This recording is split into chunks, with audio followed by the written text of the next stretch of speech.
Welcome back to the Tangent Podcast on this lovely Tuesday evening. It's great to be with you. How are you guys doing? Fantastic. Jeez, that was over-enthusiastic. I'm feeling fantastic. Yeah, I just got back from the gym and binged on some Little Caesars, so I felt better. Perfect post-workout meal. Yep. You got your If you can carbs. buy one, get one free. I can't not. You know, I'd be losing money if I didn't. You had a buy one, get one free? Yeah, T-Mobile Tuesday, they had a buy one, get one free. Little What? Caesars. Yeah. Do you think... Okay, so Austin and I have Metro by T-Mobile. Do you think that they get any, like, Probably not. special perks? Probably Probably not. Special perk is the crazy discount you get. Oh my gosh, sounds like an ad. It is cheap.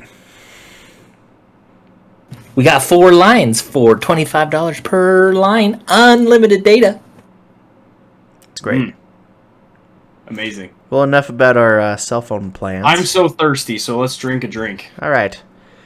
Well, we got 2 different drinks today because Jack's a noob I'm a and noob. couldn't find the drink.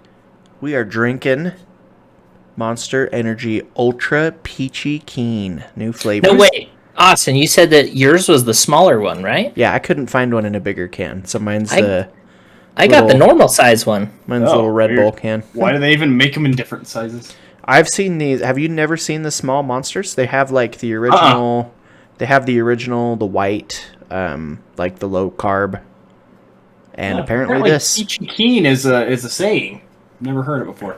I just googled Peachy Keen and it came up with very satisfactory. Fine. I do like that this one has Hendrix on the can, so it's already promising. And the description says, "The summer of love was about hope, peace, and connecting to something bigger than yourself.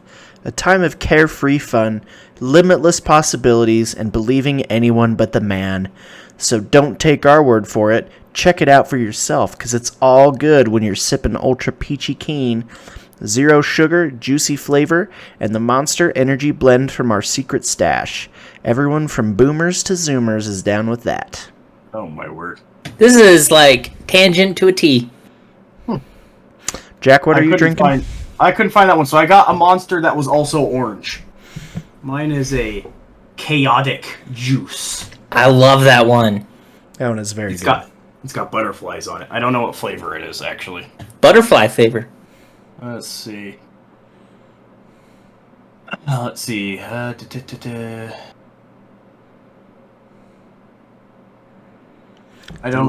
don't see a they're not telling me in the description what flavor it is.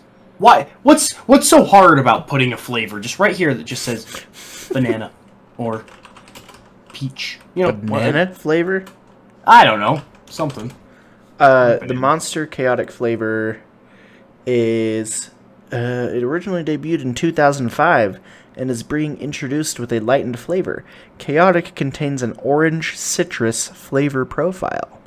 Ooh. So it's close. Well, should we break these bad boys open? I already did.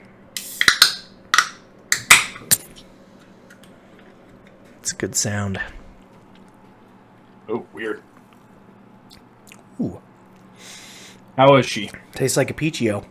Oh, nice. That's good. I really like that. Very Not sad. bad. I like that a lot.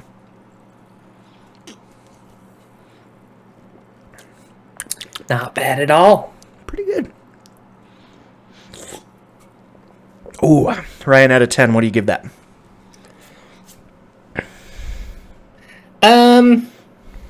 7.5. That was about what I was thinking too. 7.5 out of 10. It's good. I was hoping it would be at least an 8. That's You gotta go get it and try it now. it's not even an 8. Why would I? Because it's good. Well, what is yours, Jack? About a 7. Maybe a 6.5. The juice ones, I like that they're juicy, but it like kind of throws it off a little bit. It weirds me out because these things are 10% juice, which is about 10% more juice than every other soda there is. True. Ryan, what's our space news today?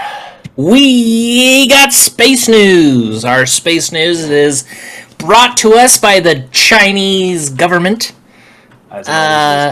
Shooting up rockets into space and not really caring about what happens to all of the space junk that ends up getting left up there. Apparently they didn't have enough fuel to either capture the second stage of their rocket back into Earth's orbit or back to Earth. And so this particular space junk or piece of a rocket is going to be hitting the moon on March 4th at 12:25 UTC, whatever UTC means. Universal time. Is that really what that means? Mm-hmm. It's the zero. It's dead center in the world. And then everything to the left is back a couple hours, and everything to the right is forward a few hours. Well, there you go. That makes sense then. You learn something new every day. UTC, I think it's Universal Time is what it stands for. Coordinated Universal Time. Why isn't it CUT then? Don't ask me. But there's been some back and forth on where this rocket part came from. And so like I was telling Jack, the first time I read this article, I read that it was from the Chinese. The second time I read that it was NASA's. And then the third time that I read that it was SpaceX. And now, from what I'm looking at here, it looks like we've got Forbes. These are all within 18 hours. So Forbes is saying that it was China. NPR says that it was likely Chinese, and physics.org or just phys.org says that it was built by China, not SpaceX. So I kind of like to go off of the 2 to 3 witnesses scenario, that you need 2 or 3 witnesses to establish truth or evidence in a court case. Here you go. There's your evidence. Freaking China. Freaking gay. Typical China. All right. What else do we have going on for our listeners, Jack? Well, we got ourselves an encounter next. Let's find our encounter. Wait, too many monitors. Notepad. There you are. Found it. Alrighty. I guess you guys aren't going to be able to see it because Austin is recording it. So. But you guys could just listen. You can't read along. Screw you. Alright, so this one could listen to your voice all day long, Jack. Oh, that's what I like to hear. This one is titled, It Came For Us in the Graveyard. Spooky. And it goes as follows. We were driving my friend's really old beat-up Subaru through a massive graveyard. We stopped and walked down a hill and came across a little pond. There was someone sitting on a rock on the other side of the pond. The figure was all black and we couldn't make out any features other than the fact that it looked like a man who was wearing some old-style top hat. We stupidly waved and shouted, "Hi!" He didn't show any acknowledgement and continued sitting still on the rock. All of a sudden, he jumped to his feet, started running to us on the water, and then vanished in thin water halfway across the pond. My friend and I screamed and ran back to the car. The car wouldn't start. We heard something banging on the back of the car. It wasn't a constant bang, but every few seconds or so we'd hear it. Nobody was outside from what we could see in the dark, but something was making a noise on the car. I opened my phone and started dialing my mom to come give us a boost, but I had no service. None of us had any cell service. The next 30 minutes were spent trying to get the car started. No banging was heard afterwards, but we felt this heavy pressure around us. Finally, the car started and she hit the pedal to the metal. We sped out of the graveyard so fast, immediately crossing the gates. All of our phones regained cell service. one thing I know for certain is that someone or something was out there, and it was not an animal or a human. Okay, so this is an entity or something that was walking on water, right? Sprinting on water, according to them. Okay, sprinting might be a little freaky, but if it was just something walking on the water, I honestly might like start to get all spiritually thinking and like, oh, is this the second coming? Is it happening? It's right here in front of me. Yeah, I don't think the big J man would be wearing a top hat though. Oh, I didn't catch that part. I didn't catch. You never know. I mean, he hasn't been around for a while. Maybe he's trying to look the part, but he doesn't realize that we're past the age of top hats. And so he's just like doing the best he can to dress up for the times. All of a sudden, he jumped to his feet and started running on the water and then vanished. It says vanished in thin water halfway on the pond. I don't know if he meant to say half vanished into air, or maybe he like vaporized into like a mist. I don't know what he was trying to say. I like that. I like vaporizing into a mist. So this thing was on the water to begin with, and then stood up on the water and then ran to them? It was sitting on a rock on the opposite side of the pond of them. Jumped up and then started running straight across towards them. Was it maybe just a very shallow pond? Maybe. It's just maybe. Some guy running out of a pool. Yeah. So where'd he go then? There's a sinkhole right in the middle. That's no, creepy. but for real, that's scary as heck. Did it say what lake this was at? No, it doesn't have any revealing details at all. Do you remember that weird lake in, was it Georgia? That's supposedly like a lake on top of an old city where a bunch of dead people are buried. Oh right, and it was the like old super haunted. Yeah, that was my story. Yeah. Was that Georgia? That was Georgia. Yeah, it was in Georgia because our coworker Austin, Craig, right. lived right next to that lake. That's right. Yeah, and what was really funny, they were gonna move all the bodies to a new graveyard, but they didn't. What was really funny is like after he heard the episode, he's like, "Dudes, oh my gosh, you should come and talk to me about it." I'm like, "Oh, okay." Oh, like, was there anything freaky about it? No. Well, I mean, like, did you hear any stories? No. Oh, Craig. Good old Craig. All right, well, let's get into today's topic, which is the next iteration of American urban legends, the old great potato state of Idaho. Potatoes. Did you know, little potato fact, did you that Bill Gates owns the potato farms that feed into all the McDonald's in the U.S.? Of course he does. I'm not really surprised, though. That's ridiculous, but I mean, like, it makes sense. You want to diversify your portfolio. Is potatoes a good portfolio option? That's Dude, gotta everybody be, like, needs potatoes. Exactly. McDonald's Every probably fast food, every restaurant, every supermarket. It's genius. I've never heard an advisor say, you know what, sell your stock, we're putting it in potatoes. But I mean, think about it. If you go with potatoes, they're super hardy. They grow in cold conditions. If there's a nuclear winter, you're probably growing potatoes. That's true. Plus, everybody likes potatoes. They are very versatile. I will give them that. Baked, mashed, scalloped. You could have an entire meal with just different forms of potato. 100%. Cook them, fry them, mash them in stew. Boil them, mash them, stick them in a stew. Potatoes. Yeah, get it right if you're gonna say it. Always make a potato. Not in Minecraft.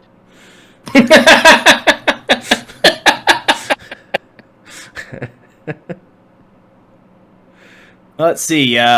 Baked, mashed, roasted, salad, au gratin, scalloped, and grilled. Or is what potatogoodness.com brings up. I think there's many more than that. Potatogoodness.com. That sounds like making a website. Dude, it's not a gratin in Utah. It's funeral potatoes in Utah. Yeah, I never really liked scalloped, honestly. I don't even know what that means, It's if I'm like- being completely honest. It's like sliced potatoes with this weird cheese sauce. That they're sounds not great. amazing. Funeral potatoes, though. Oh, That's my funeral jam. potatoes? Potatoes? Potatoes. Funeral tatles. Yeah, you throw some sour cream in the mix with some cheese and some Some bacon bits? bacon bits. There was one time when I was like 14 years old, what my siblings called the peak of puberty, and I could freaking eat anything and had a hollow stomach. And my aunt had made like an entire like 9x13 sheet pan of funeral potatoes extra at one of our family reunions, and I ate half of a freaking pan, like 2 inches thick, of funeral potatoes. Nice. Seems like that was a good decision. Oh, yeah. And There's look at no me way now. that was ever regretted. Now I'm 7 feet tall. 7 feet, huh? If only potatoes were actually healthy. Yeah. I have seen weightlifters that go on an all potato diet for like a Yeah, week at a for- time or something. Called a bulking phase. Yeah. Seriously? Yep. What the heck do potatoes have that like bulk you up? Starch. Yeah, starch. Huh. Yep. Oh, potatoes. All right, fellas. Who's up first? Yeah, who's going first? I can go first. You go first. We got some great cryptids. It's been a while since we've done a cryptid, I feel like. Some great cryptids from the state of Idaho. The first one, I hope I say this right. They are the dwarves living in the Owyhee Mountains. They prefer little people, excuse me. Is that right? Owyhee. Or it's Owhyee. Are there photos of them? Owyhee? Of the dwarves? Yeah. There are no photos of the dwarves Darn. themselves, just stories. Okay. But these Let's hear these stories. So Idaho back in the day was like a big silver mining state around this area. There was a bunch of silver mining. And I so believe they call it the gem state. Is it really? is silver. Yes. It's The not the gem potato state. I know it should be the potato state. I'm but writing a letter to Mr. Daddy Biden right now. I did Daddy Biden. fourth grade report on Idaho gem state. I did a 4th grade report on Georgia. Oh, Georgia. Mm-hmm. My report was, so I liked going to the city Heber when I was a kid because they had a really good restaurant there. And we had to do assignments on counties, and I heard of the county Weber and thought that it was Heber. And so I wanted to do my assignment on Weber, and then I realized that Weber was dumb. And All I right, was sad. guys. I found an image of the Owyhee people. There's like, This is like Native Americans you're talking about. Well, I mean, it's a Dwarves. legend from them.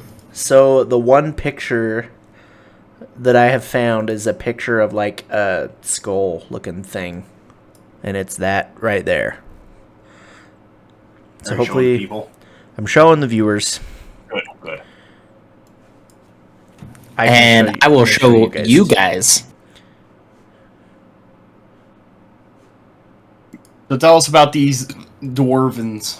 So, in the mountains, there were lots of silver mines, so people settled there a long time ago. There's a city named Silver City, and it's supposedly, like, super haunted. It was... Sorry, I have hiccups now. Nice. It was supposedly super haunted back in the day.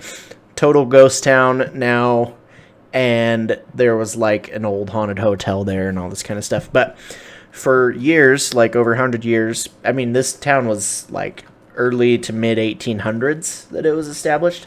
So for well over 100 years, there have been stories of at night they would hear screams and stuff. So like the hotel guests or whoever was in the city would hear like screaming at night or like these weird sounds. Or they would hear sounds that, like, something that was mimicking the sound of, like, a crying baby or a child or something like that. And so then it would lure people out to, like, find the baby or whatever. And then these little dwarves that were 2 feet tall would then take these people and eat them. And they would also lure children into the mountains and eat the children as well. Of course. And so the legend goes that they were super tiny, like 2 feet tall. They had really long tails that they would wrap around their bodies to hide their tails, and that they were strong enough to carry elk on their backs. Like a few of them could carry like a giant elk, and so they would just take people into the woods and eat them. And they didn't live, like the legend goes that they didn't live off of the wildlife, like they didn't eat the elk and the deer and stuff, that their food was people. Like that's how they ate, was they would lure people into the woods. That is freaky. Yeah. I don't like that. So basically they were Pennywise the Clown before Pennywise the Clown. What is like the freakiest part to me is that like we like to feel like we're at the top of the food chain, and it freaks me out to think that like there's still humans that then want to put themselves higher on the food chain and then eat the rest of us. But yeah, so there have never been any like photos or physical evidence of the dwarves, but people, like, there's a lot of like, you know, stories that have gone around, and also people that claim to see like tiny footprints in the snow or the mud around the area, and to hear those noises at night of them like luring a child or screaming or just like horrible sounds. So yeah, pretty creepy. Little 2-foot dwarves are running around Idaho. So if you are in the Owyhee Mountains or whatever they're called, don't go into the woods for a crying baby. Okay, so I found a couple things. So, same story, and it's the Owyhee Mountains of southern Idaho. And this is maybe why you didn't find any images. It says, are rumored to live the Nirumbis. And so it has that name, and if you look up Nirumbis, then it brings up all kinds of stuff. And it's exactly as you said, a terrifying race of tiny people who inhabit the mountain and eat human flesh. Ew. Oh yeah, I hate the word Mountain flesh. Little people. Terrible word. Flesh. Yes, and then if you look up the prior mountain little people, they're also connected to the Rumbis. Then you get these like really creepy, like mummified images. So I also heard reports or stories that the Shoshone Indians and the Bannock Indians were like in the area up there, and they supposedly kind of stayed away from the Owyhee Mountains, like this specific area, because they knew that there was something there that was like nefarious. So if the Indians are staying away from there, Native Americans, if the Native Americans are staying away from there, it's probably not good. Dude, yeah, Native Americans don't mess around with this kind of crap. They do not. Yeah, I would say if the Native Americans are freaked out by something, it's a pretty good sign to get away. Yeah. There's a mountain in Idaho called China Butte. That's great. Oh, before we go any further, one, here's a spot for an ad break. And two, shout out to Brad, who's been hardcore watching our videos. The like instant they come out, and then throwing in a comment at the bottom of it, and throwing his 2 cents in there. Yeah, dude, he even like reincarnation. He put in a story that he heard about. Read through his little story of this guy who believed that he lived through like every single war. Like he was like with Julius Caesar as a soldier, and then he was in like the Civil War, and then he was in World War II. Damn. And like it was pretty interesting. I mean, obviously it's just a YouTube comment. He couldn't put the whole thing in there, but that was really cool. Thank you for sending that to us. Shout out to Brad. Brad is awesome. Man. He is. So he goes to school down here where I'm teaching, and I see him every once in a while. He's doing the drone program here, so he's like learning how to fly drones. And he's like a certified drone pilot. Yeah, he posts some sweet pictures that he takes with his drone around like southern Utah, He's doing he's got some cool drone photography that he does. Okay. Brad, if you've got a like, I don't know if you're doing a business or like you have like an Instagram account for just like your drone footage, but if you do, send it to us. I want to see it. I want to show all the people. We'll advertise it for you on the podcast. Heck yeah. For sure. Yeah. And Brad, you're still my favorite ATL I ever had. And come on the podcast. He was your ATL? Yeah, he was. On Brenda's team? Yeah, he was underneath Brenda. Huh. Okay. This is the last thing I'll say about the Narumbi people. Okay. So I was looking up Pryor Mountains to see if the Pryor Mountains and the Owyhee Mountains are in any way close to each other, and it seems like the Pryor Mountains are in Montana, and then you have the Owyhee Mountains that are in like south kind of eastern or south kind of western part of Idaho. So it could be that the that tribe of Indians or group of Indians spreading across all of southern Idaho, maybe like that was a complete legend or story that they had all across that area, which kind of ties into maybe Jack's thing that he's going to talk about later. Maybe. I don't know. Yeah. Is it near Massacre Rocks State Park? That's where mine is. Because it was very similar, where Austin was talking about them luring out people with the sound of babies and everything. It's very similar to that. We should get into this a little bit later. Okay. Well, I do have one more item to cover. Let's hear it. This is a fun one. So I originally heard about this when I was in high school. One of my teachers was from, I think, Priest Lake, Idaho.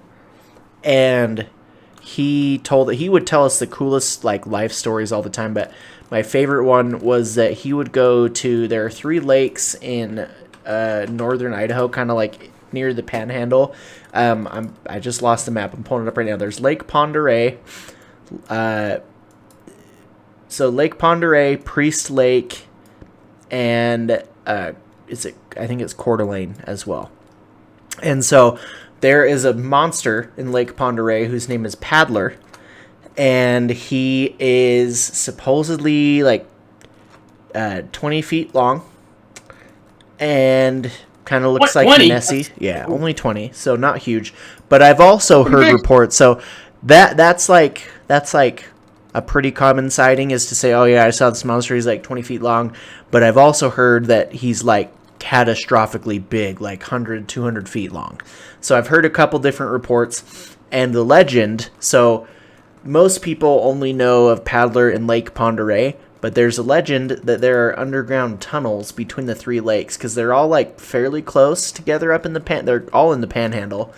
So Priest Lake is the most northern lake, and then southeast of that is Lake Pend Oreille, which is the biggest of the 3, and it's also the 5th deepest in the U.S.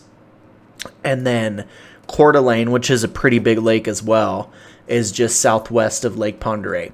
And there's a legend that there are underground tunnels between the 3 lakes, and that the monster moves between the 3, because there have been monster sightings at all 3 of those lakes. And so supposedly Paddler, or whatever you want to call him, is moving around down there between the 3 lakes, and he's been there for like 100 years. Sorry, I missed it. Did you say Bear Lake was one of them? There is a Bear Lake monster, but this one is a different one. I know. I grew up hearing about the Bear Lake monster. I just didn't know if it was this little guy.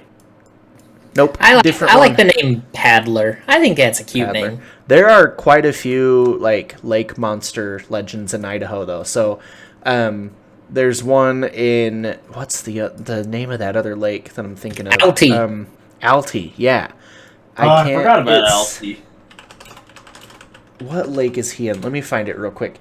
So Alti is Altamahaha. Or no, that's the Georgia one. Alti is there's one in Idaho though that's like pretty famous, and so Paddler's like the most famous one. Charlie, that's what it is. Charlie. So yeah, near McCall, Idaho. So there's Charlie the lake monster as well, and he's like the other most famous one. But yeah, so Paddler is supposedly the biggest and moves between the 3 lakes. So there's underground tunnels there, which I think is pretty cool. It is neat. Always love a good underground tunnel. Yeah. So this same teacher told us his story one time. I think it was his dad. Sorry, this is a side note. Another like crazy cryptid animal story, but he told us I think it was his dad who was in Vietnam. And they're flying a chopper through the jungle, and he said they saw what looked like a pterodactyl and was bigger than their helicopter fly out of the top of the jungle and like go past their helicopter. And they like the breeze from the wind of its wings like moved their helicopter while it was flying. It was that big. Where was this? In Vietnam. Back in Nam. Yep. So they saw like a dinosaur-sized bird or something.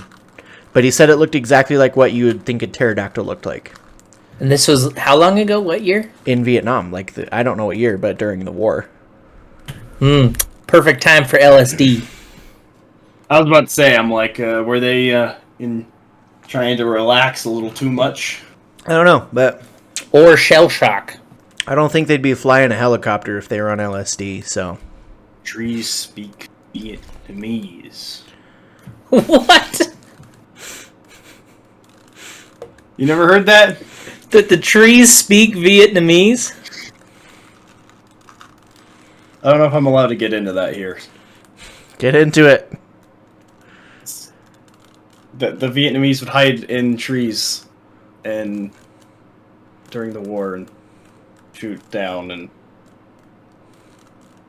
never mind. You ever heard of that? Never mind. Yeah, I've heard of them Why hiding, can't you in the, get into hiding in that? the trees, like that the I don't trees know. are speaking. Like I've heard that reference before. That's just guerrilla warfare. There's more to it than that. Google That's it. why in your we spare lost. Oh, is Google it it? in your spare time. Okay. All right. Oh, is it like a video? No, I don't think so. Oh. Anyway, who's next? I think we should talk about your thing next, Jack, since it Okay. might be Kinda connected. close. All right, so mine is, of course, it has to be at Massacre Rocks. What a name. So have you found out if Massacre Rocks, does that name come from your story, or does No. it come from? Okay. No, it does not. I don't know exactly where it comes from. Rocks State Park name. Let's see. Received its name from a grouping of boulders that create a narrow break through which the Oregon and California trails passed. I don't know what that has to do with a massacre, but Maybe there's maybe a massacre or a war with Native Americans with Oregon Trail. oh. According to the diaries of immigrants, settlers in 5 wagons clashed with Shoshones just east of these rocks on August 9th and 10th of 1862. 10 immigrants died, which involved 4 wagon trains. The skirmishes took place in the east of the park, blah, blah, blah, at Devil's Gate, as commonly believed, but the undeserved name stuck. So we got Devil's Gate and Massacre Rocks. Anyway, Sounds like a savory place. So at Massacre Rocks State Park, this is right along where the Oregon Trail passed through. Oh, And the settlers, what a great game, right? Yeah. Did you guys ever play the original? So Yeah. good. Did you know that there's So a good. card game? I did not. I want to play it now, though. It's fun.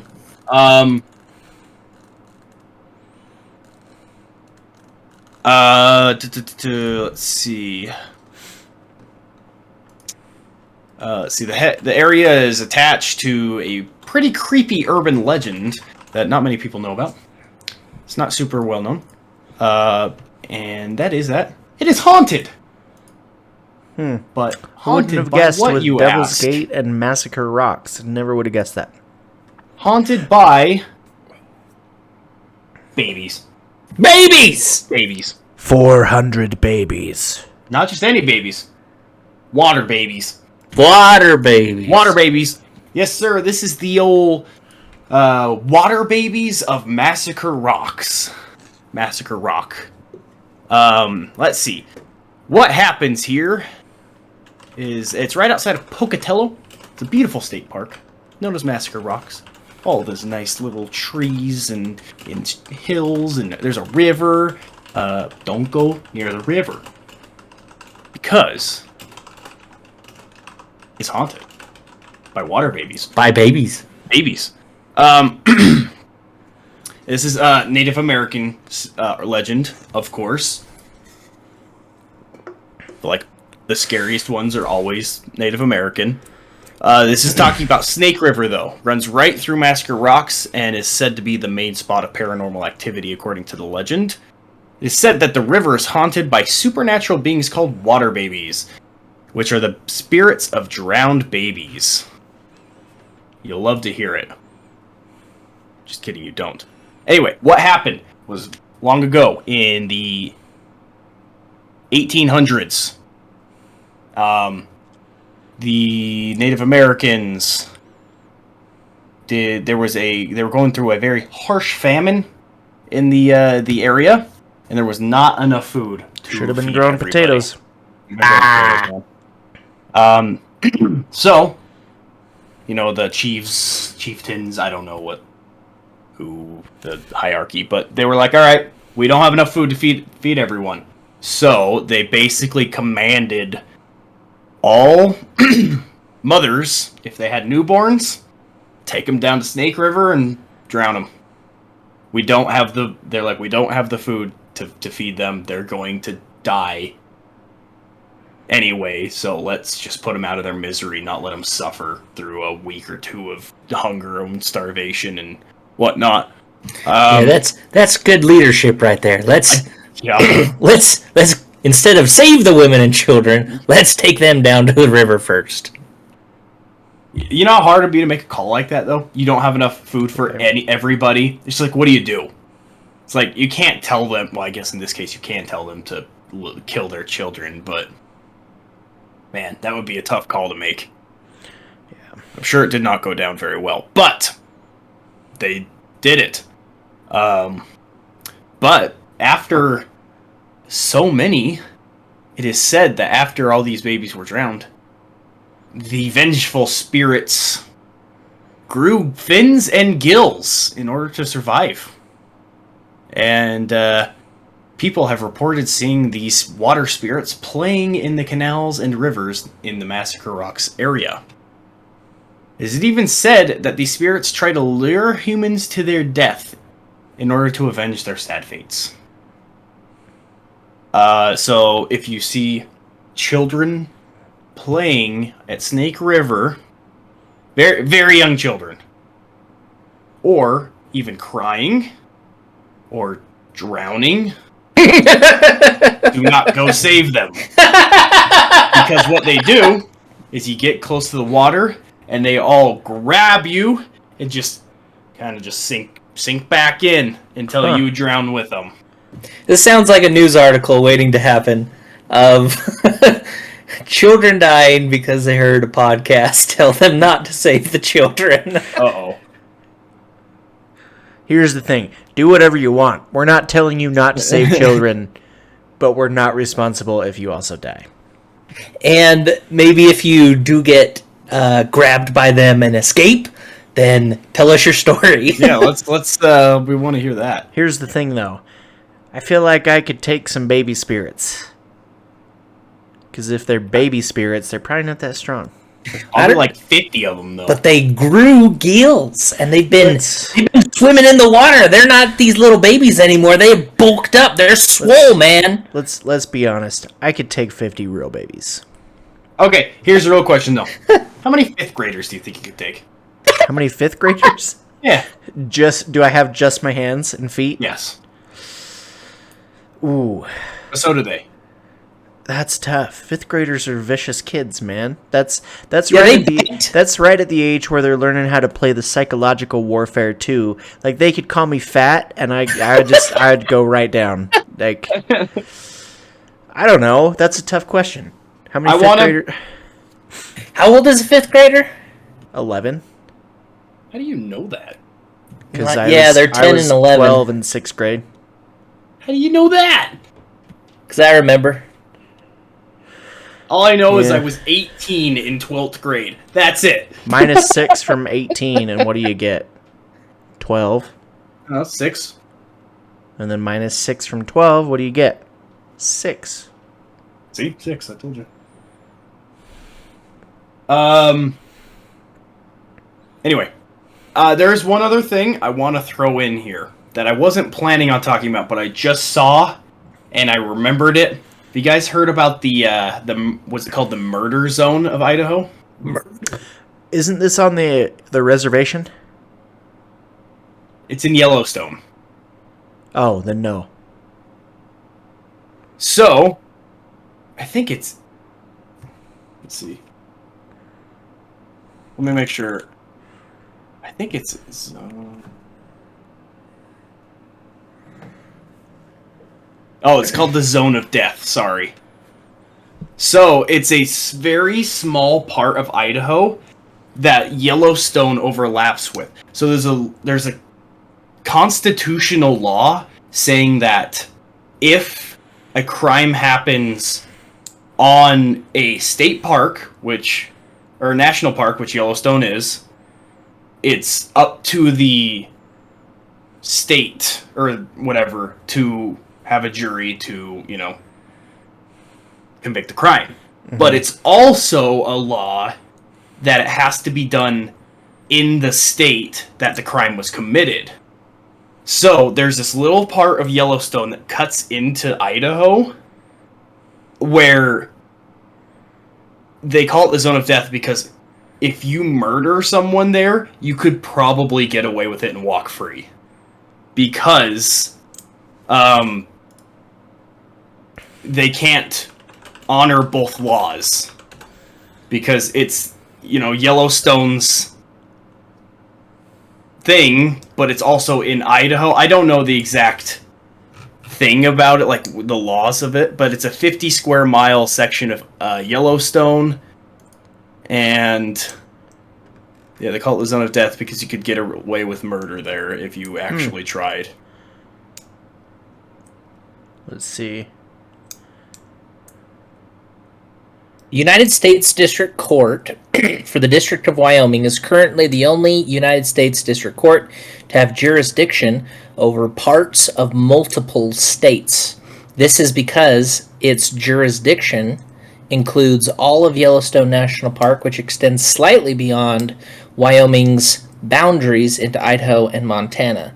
In addition, the federal government has exclusive jurisdiction over the park. So crimes committed in the park cannot be prosecuted under any of the state's laws. Trial in the district court are normally held at the federal courthouse in Cheyenne, Wyoming. However, the Sixth Amendment of the United States Constitution decrees that juries in federal criminal cases must be made up of citizens who are from both the district and state where the crime was committed. Because of this, charges of a crime alleged to have been committed in the area of Idaho known as the Zone of Death. Oh yeah, that's the problem, is because nobody lives there. So it's impossible to get a jury that is both in the district and in the state. Damn. They would have to be tried before a jury consisting entirely of residents of that area, and the trial would also have to take place in that area. As the Idaho portion of the park is uninhabited, a jury of residents of both the state and district could not be impaneled. Though the Constitution does not guarantee the right to a jury trial in all prosecutions, a defendant facing any felony or misdemeanor charge being unable to receive a constitutional trial could not be legally punished regardless of guilt or innocence. That's crazy! That's crazy. This is where, if I'm thinking right, is it... Yeah, Gabby Petito, that girl that went missing last year. Yeah. And they caught the boyfriend. That's it? That's where people think her body is. Okay, gotta look that up. They found her body. Oh, they did? Yeah. Really? Yeah. Found in September in a national park. Was it Yellowstone? In Grand Teton National Park. Grand Teton. Nope. Okay. Okay, never mind then. But there was speculation during the case that that's where he did it and put her body. That's crazy. Yeah. I watched a video on it and I was just like, oh my gosh, how many people have gotten away with murder? And apparently nobody. Yeah, I mean, There's no documented crimes that have happened there. I was like, oh, I really thought more people would take advantage of this, but apparently not. That's nuts. That's crazy. Yeah. It was Idaho, so I thought it fit well into here. Hey, Not Jack. really an urban legend, but... Hey, Jack. We probably shouldn't have announced that on the podcast because now someone's going to go commit murder. Well, we have a list of 14 people that listen that we can give to the police. It'll be pretty easy to find out which one it is. Do we have the list? I think we just have where they listen and what apps they listen on. Sir, he's in Utah and he listens on Spotify. Yep. Go find him. Anyway. That's crazy. Alright, finish us off strong. What you got for us, old buddy, old pal, old Ryan, old chum? I am going to be putting some chum in the water on this one. We are talking about the Idaho State Penitentiary. So this is a penitentiary that is located in Boise, is currently open for tours. Might I say that we should take a field tour and go out there and do some in-field podcasting and reporting. No. Tried it once, never again.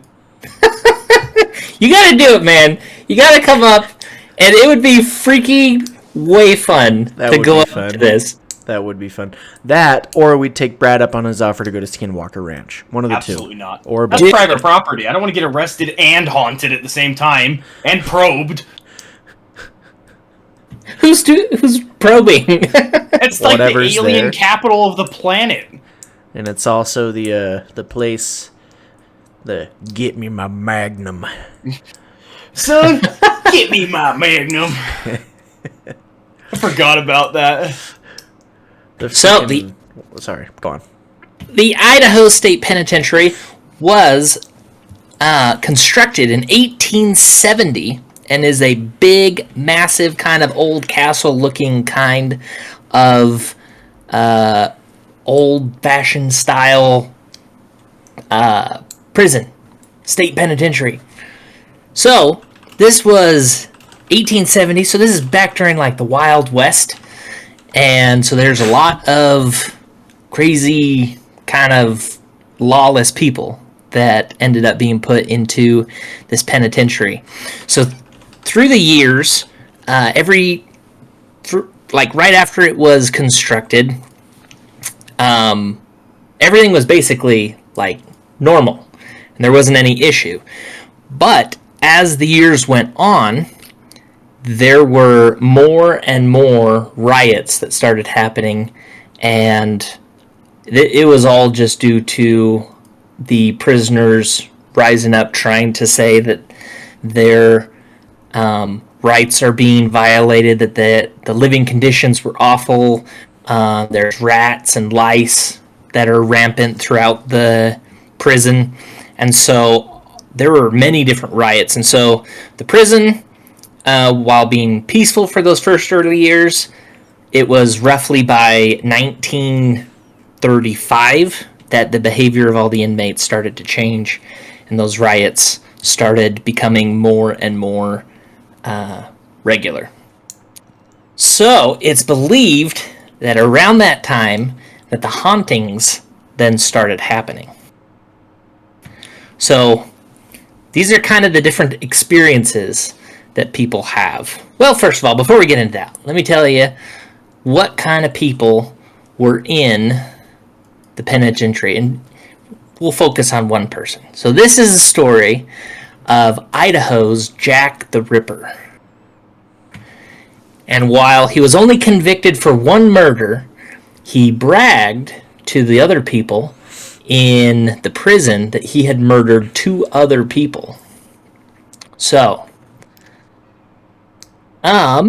nowadays, Idaho kind of boasts for having a reputation of low crime, but it wasn't always the case.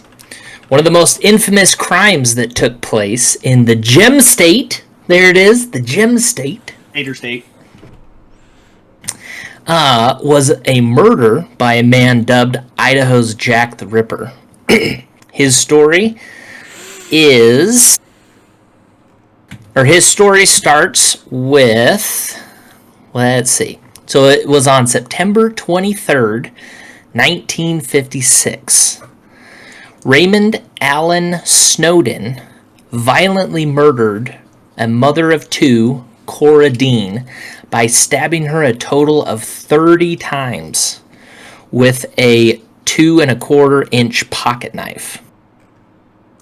It's believed that the murder took place during a scuffle after a long night of drinking.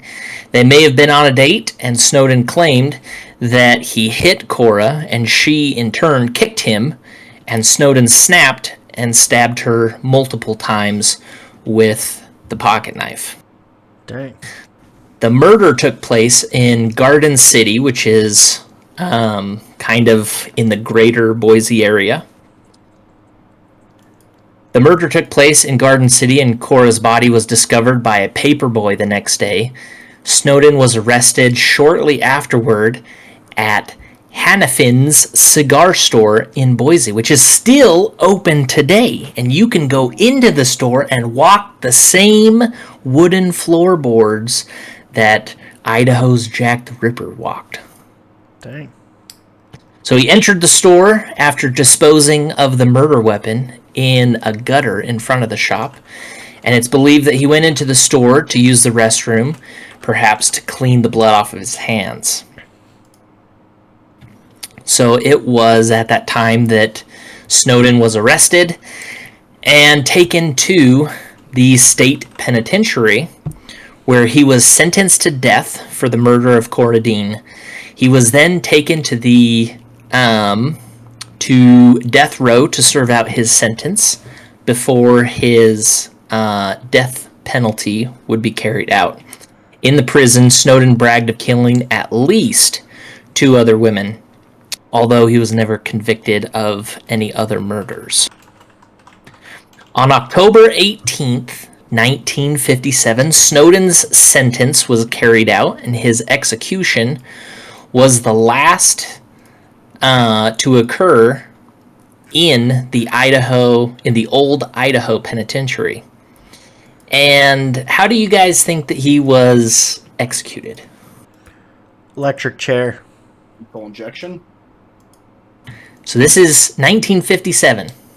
Roundhouse kick to the back of the head. By Chuck Norris.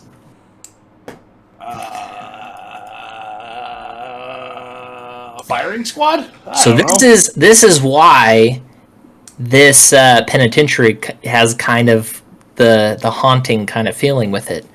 So this particular penitentiary had a kind of modern style gallows where they would hang the 1959? 57. 57. Dang. Sorry, keep going. Yeah. So it's basically just like it is very similar that you, like the gallows, you have the trap door that then someone would drop down, and the rope is supposed to snap your neck and you're supposed to die instantly, but that's not always the case of what happens. And so if it doesn't snap your neck, then you're just going to suffocate. And so on October 18th, 1957, Snowden's sentence was carried out, and his execution would be the last one in the old Idaho Penitentiary. His hanging took place in the newly constructed gallows room. However, it did not go according to plan. Oh no. The officers pulled the lever and the trap doors underneath Snowden opened up. Snowden's neck didn't snap right away as it was supposed to. This means that Snowden ended up hanging for around 15 minutes, struggling to breathe. Is that how long it takes? You pass out after like probably 8 minutes. Jeez, that would be an eternity. But then it's like so as soon as you pass out, you can still come back after that. I don't know if you know crazy kids that choke each other out. But you can go without oxygen, pass out, and then there's that time period that while your brain is not getting oxygen, that essentially you're dying and killing off brain cells. So yeah, 15 minutes he's struggling to breathe, and during that whole time, the family of his victim was watching this take place, which I think is just sick. It is disgusting that they have to be exposed to that. 2, if they wanted to see that, that's disgusting. And anytime that I am watching any kind of documentaries on murderers or death sentences, and you see people outside of the prison cheering when someone dies, to me that is just disgusting. It is in my opinion, one of the lowest forms of humanity, to not have respect just for life itself, regardless if it was a bad person. And I get that there's arguments to say that some people maybe deserve to die, and that's fine. But I mean, have respect for life itself. And I don't know. I get really weird feelings, and I just feel really gross when I see people cheering on someone dying. To play the other side of that, though, being part of the victim side might totally change your feeling toward that. I know. Like having a family member get killed or something, I can't imagine that pain, And that probably could totally change your feeling toward that one specific person enough to where that's a moment of joy for you. So. And okay, and that's true. That's a very, very peculiar situation and predicament to be in. But I mean, so one that I'm thinking of is with what was the super famous murderer in Utah? Ted Bundy. So when Ted Bundy was sentenced to death, there's the street outline was with all kinds of different people with signs and balloons and cheering on, and all the women wanted to marry him. It's just such a creepy thing. Yeah. Anywho, so because of this situation of him struggling to breathe, and this just really dark situation happening of someone dying and everything that's going on with it, is kind of what brings that hauntedness to the penitentiary. And so the old Idaho Penitentiary has since been turned into a museum, which visitors are allowed to tour, and some visitors have reported stepping into the gallows room and hearing the sounds of Snowden struggling for his last breath. Dang. So, some of those things that people hear about when they go to the Idaho State Penitentiary. What do you guys think about sounds, paranormal sound? Because that one's weird to me. Seeing something paranormal, or that's weird, but the sound to me is super weird. I've heard that sounds and smells and things like that can kind of imprint themselves on a location. Place and time. Yeah, the sound itself is super weird to me, that you can hear what has happened in the past. I haven't heard anything that specific.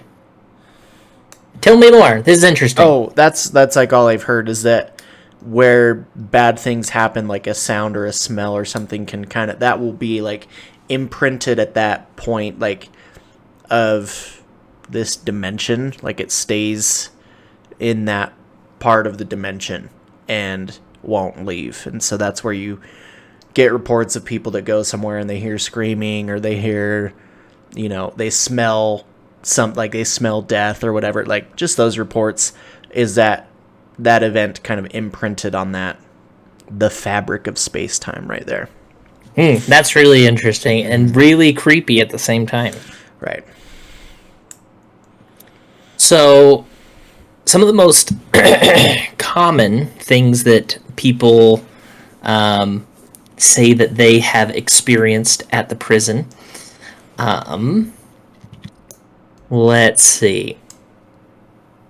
So, many have entered the area and have felt an immense feeling of sadness.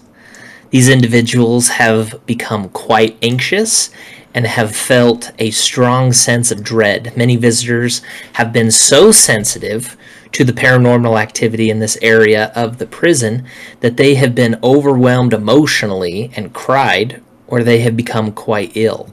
Many who tour the facility have to end their tour at the execution chambers simply because they are so overwhelmed with emotions and feelings of physical malice. Ooh. It is weird.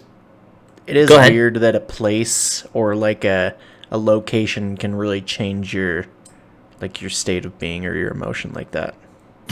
Okay, so this is interesting because it kind of goes into what you're talking about, imprinting. Did you know that it is, maybe this is like state by state, but in some states it is the law that if a murder happened in a house, you have to report it when selling the house. Yep. I think that's the law in Utah. There's like a website that's like, did somebody die in my house.com or something like that. Really? Yeah. Let's see. It's diedinhouse.com. Has anyone ever died in your house? I don't know if I want to see that because like I got good feelings, and so I would just rather keep it that way. Well, like, is that strictly murder, or is it also like natural death? Oh, let's see. Deaths that occurred at the address, whether by murder, suicide, accidental, or natural. Because the lady died in my friend's basement before they moved in there, and his basement was kind of weird. I think that's kind of dumb that you'd have to say that someone died in the house. I mean, like, there's a lot of old people that die in their house. No, I think murder is the one you have to say. Yeah. But you read, Jack, that it's any death? Oh, just on this website. It says, in most states, a death in a home, no matter how it occurred, is not considered a material fact and is not required to be disclosed. A murder could have occurred days ago, and the seller does not have to let you know. But, I mean, I guess that's different in every state. But they say most states you don't have to. Interesting. And that's why this exists. So the next common occurrences that people say that they feel or experience when they're at the prison are the noises that cannot be explained. And some of these noises include sounds of running, walking, sounds that often reflect people talking in a certain area and nothing being found to explain it. Some hear wails of grief, and it's believed that some of the guards are still walking among the cells of the prisoners. And that's one that I don't really understand. Like, if a place is haunted, is the guard like an angel of death or angel that is keeping the souls locked in prison forever and you can hear him walking around? Like, why would a guard be something that you hear? Maybe that's just another thing imprinted on the fabric of space-time. Okay, that's a good point. So, these events have been researched by ghost hunters from various places and have been found to be a direct result of the energy emitted in the areas while the facility was under operation. This means that the hauntings are residual, and they hold not intelligence, only manifest as recordings of the past. Like what you're saying, Austin. Oh my word. Boom. Illuminati confirmed. Dude, we need to freaking go here, Jack. No. Let's do it. Where is it at again? Boise? Boise. That's too Okay. far. That's like a 7-hour drive for me. Oh my gosh, 7 hours? I'm 3 hours from Logan, man. That's a long ways. Yep. You have to pay me to be in a car for longer than an hour and a half. But what if we make it a full road trip? We can go see the water babies, and then we can go on to the state pen. Why would I want that? We can go see the dwarves in the mountains if you want. Jeez, you guys are full of great Fun. ideas. We're fun. Plus, I think in Idaho they have Zions. Do it for the Zions, Jack. Yeah, Amazon also has Zions. Yeah, but it doesn't have fun and memories with your friends. Come on, Jack. Join us, Jack. Yeah, we'll see. We'll see. Well, that was Well, fun. that's all I got. Anything else for Idaho? No. Keep making them taters. I just want to say thanks to all the potato farmers up there Oh yeah. for making life that much better. God bless them. Also, I just looked at our podcast statistics. Shout out to the 3% in the UK and the 2% in Canada that tune in. Ooh, And Canada! we also have 1% in, you ready to hear all these countries? There's a variety. Oh my gosh, there's so many. Germany, Ireland, Australia, Norway, Sweden, France, Mexico, the Philippines, Finland, Netherlands, Poland, Spain, New Zealand. That Spain one might have been me, actually. New Zealand, Singapore, Romania, Turkey, Denmark, Brazil, Slovakia, Austria, India, Puerto Rico, Somalia, Switzerland, Russia, Italy, Ghana, Hong Kong, Japan, Lithuania, South Africa, Indonesia, Egypt, China, Benin, and Ecuador. Shout out to all you guys. Although, if I remember right, earlier you said that there was like 14 listeners. That's a lot more than... Well, these are people that have listened to at least one episode. One, yeah. So, And okay. that number, it's like it's estimating how many people are consistent listeners across every single one. It's an estimate. Who knows if it's low or high? hey, we are bumped up to 34 though. Nice. We were at 7 when we kicked off a couple weeks ago. So, Dude, I think weekly releases is definitely helping. That's Yeah. the key. yeah, we've got And- 58 unique listeners in the last 7 days, and 34 audience. That may seem small to you who are listening. For us, it's a big deal. The fact that anyone is willing to listen to me besides you guys is a treat for me. Oh yeah. Also, this is going to blow your mind. On April 24th of 2022, that will mark the 3-year anniversary since our first episode was released. Really? Yep. Holy That's crap. really cool and kind of sad that there hasn't been more episodes. I know. Dude, I remember recording that episode in my parents' basement. Yep. We recorded 3 or 4 down there before you Oh, moved. yeah. Yeah. Yeah, That in was my the- parents' unfinished basement the while I was original still living spot. at home. Oh man, good times. That was fun. Well, I just emptied my monster, so that must be Must be time to wrap her up. time to go. All right, thank you so much for listening, everybody. We love you very much. Share with your friends. Subscribe to our YouTube channel now. Click the like button. Smash that like button. Smash that subscribe button. Turn on the bell for notifications. Just trying to be like All the stuff that I never do for anyone else. Yeah, seriously. I'm like, yeah, I'm definitely gonna do that, and then like just leave. Also, I'm going to shout out. So my cousin has been listening. I'm going to shout out What a up, couple cuz? things. His name is Dallas, or Dez. He goes by Dez. I like He is the screamer in a metal band called Disengaged. They're all super talented.